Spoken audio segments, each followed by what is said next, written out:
दोस्तों, स्वागत है आप सभी का आपके अपने चैनल द रिटेल इन्वेस्टर में। बात करने वाला हूं यहाँ पे मैं गाइस LIC की, life insurance corporation of India, जिस स्टॉक में जो गिरावट का सिलसिला है वो थमने का नाम ही नहीं ले रहा। दोस्तों बात कीजिएगा, जब से IPO आया है तब से अनप्रेसिडेंटेड गिरावट हो रही है। क्या है गिरावट के पीछे का रीजन, और जो ये गिरावट हो रही है क्या ये खरीदारी का मौका है, और किस प्रकार के निवेशकों को इस स्टॉक से एकदम दूर रहना चाहिए, इन तमाम सवालों के जवाब आपको इस वीडियो में मिलेंगे। वीडियो को अंत तक देखिएगा, बहुत इंफॉर्मेटिव एजुकेटिव वीडियो होगी। लेकिन आगे बढ़ने से पहले पहली बार अगर इस चैनल में है, सब्सक्राइब का बटन दबा दें। वीडियो अच्छा लगता हो लाइक कीजिएगा और साथ शेयर कीजिएगा। अब विदाउट वेस्टिंग टाइम सीधा लेके चलता हूँ शेयर प्राइस की तरफ। देखिए 1.70%, कितना 1.70% ये स्टॉक इतनी गिरावट दिखा रहा है। ठीक है, और सिर्फ यही नहीं, बात करें पिछले एक महीने में तो देखिए ऊपरी स्तरों से ये जो गिरावट है ये 20% आसपास हो चुकी है गिरावट। इस गिरावट के पीछे का रीजन क्या है तो देखिए, LIC's losing streak extended to 9th day as anchor book lock in day nears. देखिए आपको पता होगा, जब भी कोई IPO आता है तो उसमें जो एंकर इन्वेस्टर होते हैं उनको एक कह सकते हैं आप फिक्स डेट तक कोई भी माल बेचने अलाउड नहीं होता है। एक स्पेसिफिक टाइम के बाद ही वो माल को बेच सकते हैं। और अब वही चीज होने वाली किसके साथ, LIC के बाद। और कब वो डेट है आपको मैं थोड़ी देर बताऊंगा। Anchor investors bought 59.3 million shares of the company at issue price of rupees 949। आप समझिए 949 के इशू प्राइस में स्टॉक आया था और वहां से एक बड़ी गिरावट दिखा चुका है ऑलरेडी स्टॉक। ठीक है, आगे देखें। अब देखिए, share of Life Insurance Corporation of India fell for 9th consecutive session as investors remain jittery over further selling pressure on the counter ahead of the end of the lock-in period for the anchor investor। ठीक है, the lock-in period for anchor investor expected to end on June 13। 13 जून को lock in period खत्म हो जाएगा और निवेशकों का डर यही है जैसे ही वो खत्म होगा एक बड़ी गिरावट आप देखेंगे, which will allow such investor to sell their existing share in the market। ठीक है, prior to the life insurance giants IPO, anchor investor bought 59.3 million share of the company at an issue price of 949 per share। The anchor investors, majority of whom were domestic mutual funds, are currently sitting on losses of more than 25% of the holding of the company। आप समझिए, जो anchor investor में जो investor थे उसमें जो majority investor थे वो थे डोमेस्टिक म्यूचुअल फंड वाले, और वो म्यूचुअल फंड्स अब 25% के लॉस में, नेगेटिव में बैठे हुए हैं। Among the major investors who had participated in the IPO include Government of Singapore, SBI Mutual Fund, HDFC Mutual Fund, HDFC Mutual Fund and Axis Mutual Fund। यानी आप कह सकते हैं कि इंडिया के जो मेजर म्यूचुअल फंड हाउसेस है वो यहाँ पे खरीदारी कर रखे हैं। आगे है देखिए, that domestic mutual funds were the heavy buyers in the public issue, which has had a disastrous start to life in the public market, as many as 99 schemes bought LIC's share worth rupees 4,000 crore in the anchor issues।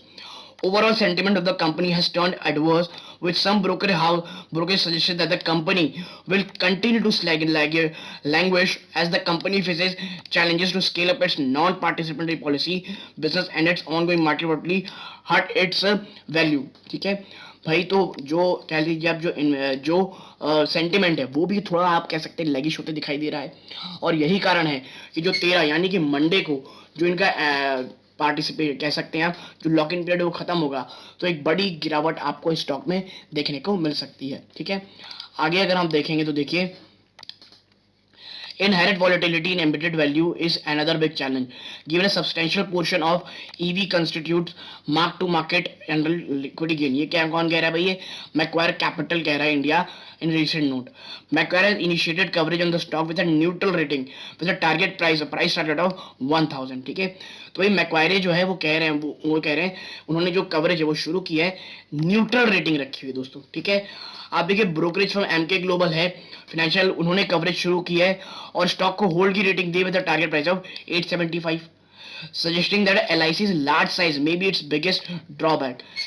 LIC इतना बड़ा size है दोस्तों, और ये इसका बहुत बड़ा कह सकते हैं आप कि एक ड्रॉबैक भी है। ठीक है, while we appreciate LIC's market leading position and comfortable valuations, we prefer private sector peers that have better growth, profitability and therefore higher ROE prospect। देखिए सिंपल चीज़ ये जो ऑलरेडी बहुत अच्छे लेवल्स में है, एक कंफर्टेबल लेवल में है, जहाँ कह सकते हैं आप ग्रोथ के चांसेस थोड़े कम है।